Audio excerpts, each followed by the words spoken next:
প্রতিবেশীর জানাজাতে গিয়ে রহস্যজনকভাবে নিখোঁজ 50 ঊর্ধ্ব ব্যক্তি, থানায় নিখোঁজের মামলা। প্রতিবেশীর জানাজাতে গিয়ে রহস্যজনকভাবে নিখোঁজ 50 ঊর্ধ্ব এক ব্যক্তি। নিখোঁজ ব্যক্তির খোঁজে থানার দ্বারস্থ হয়ে পরিবারের তরফে নিখোঁজের মামলা দায়ের করা হয়।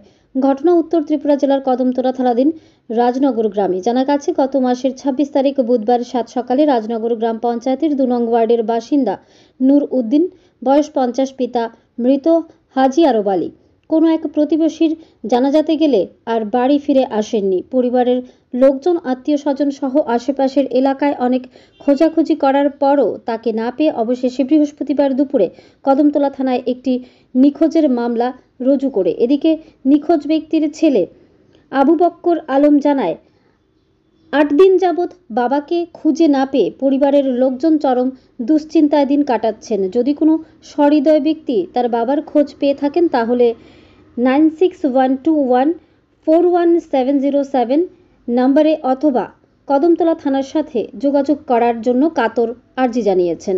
ধর্মনগর থেকে নিজস্ব প্রতিনিধির রিপোর্ট, আরই ধর্মনগর। জানাতাইছি আমার বাবা গত 26 তারিখ বাড়িতেই বেরিয়েছেন 10টার দিকে জানাজার নামাজে যাইতে হইয়া, ওইখান থেকে আর বাড়িতে গেছেন না ফিরিয়া। তাই ওই গেছেন, কোন দিকে গেছেন, সব দিকে আমরা খোঁজাখুঁজি করছি, কোনো দিকে পাইছি না খুঁজিয়া। কুটুম যত আত্মীয় আছেন সব দিকে খোঁজাখুঁজি করছি, কোনো দিকে পাইছি না। থানা তো অভিযোগ জানাইছো না? থানাতে আমরা অভিযোগ জানাইছি। কখন কেটে চাইতেছে? কখন চাইতেছি যদি দেখিয়া তা হয় তাহলে আমাদের নিচে যে নাম্বারটা দেওয়া আছে ওটার মধ্যে কন্ট্যাক্ট করতে বা কদমতলা থানার মধ্যে যোগাযোগ করতে। যিনি নিখোঁজ হয়েছেন ওনার নাম কি, বাড়ি কোথায়? ওনার নাম নুরুদ্দিন, বাড়ি রাজনগর পঞ্চায়েত 2 নম্বর ওয়ার্ড। আপনার কতদিন হয়েছে নিখোঁজ? আজকে নিখোঁজ 9 দিন হয়ে গেছে। আপনার কি সন্তান? আমার বাবা। আপনার নাম? আমার নাম আবু বকর আলম।